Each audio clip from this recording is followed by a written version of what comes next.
Revue Ménage. Revue Ménage.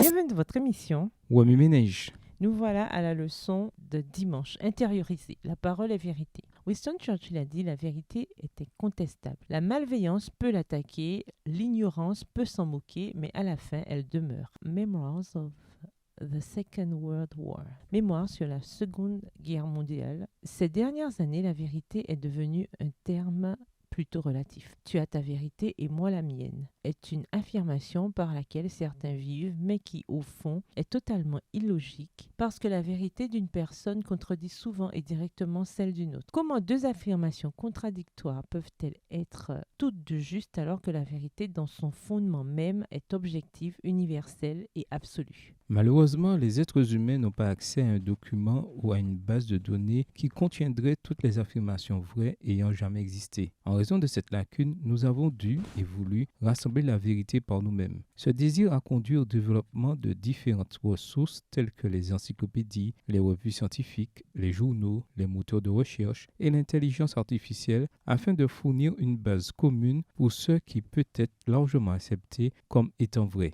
Les êtres humains aspirent à découvrir la vérité. D'un point de vue biblique, la vérité est ce que Dieu est. Il la proclame lui-même. Jésus a dit en toute simplicité « Je suis la vérité ». Jean 14, verset 6. En tant que créateur, Dieu définit la réalité. Tout ce qu'il dit et fait est parfaitement honorable et ne contient aucune contradiction. Toute l'existence découle de ce qu'il est. Ta parole est la vérité. Jean 17, verset 17, dit Jésus. Et c'est par sa vérité et ses paroles définissant la réalité que toutes choses ont été créées. Lorsque Satan a tenté Jésus dans le désert, il n'a pas abordé le Fils de Dieu avec des mensonges évidents, mais avec des questions trompeuses et une mauvaise application des Écritures ou de la vérité. Ces applications erronées étaient des tentatives d'amener Jésus à agir de manière égoïste et pécheresse, à douter de son Père et de son identité messianique. Satan sait que s'il peut ciseler une fissure dans le fondement des convictions et des croyances de quelqu'un, il peut accéder à sa pensée et semer des doutes qui se répandent comme de la mauvaise herbe dans le but d'étouffer la foi et la vie de sa victime. Lorsque Jésus habitait parmi nous, il disposait exactement des mêmes ressources que nous. Il avait compris que sur cette planète brisée et confuse, notre seule sauvegarde se trouve dans la parole de Dieu, la vérité. Il a trouvé son identité non pas dans des sentiments ou des opinions, mais uniquement dans les Écritures inspirées par Dieu.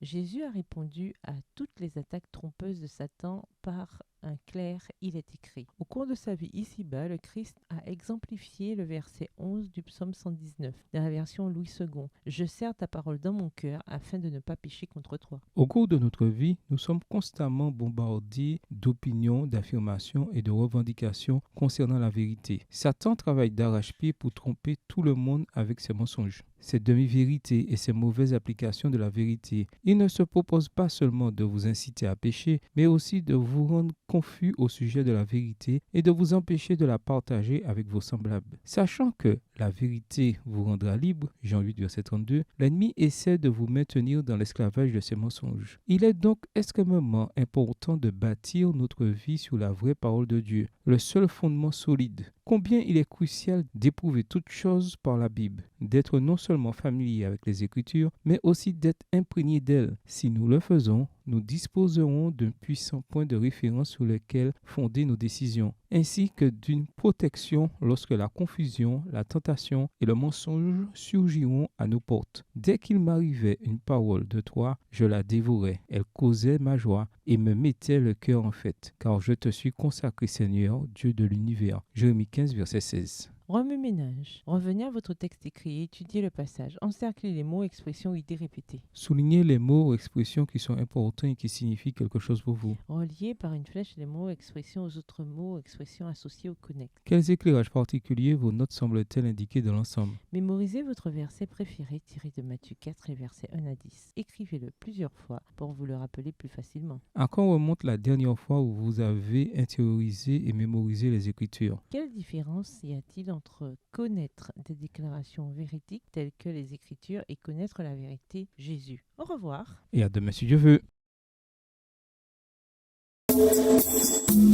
Remue ménage. Remue ménage.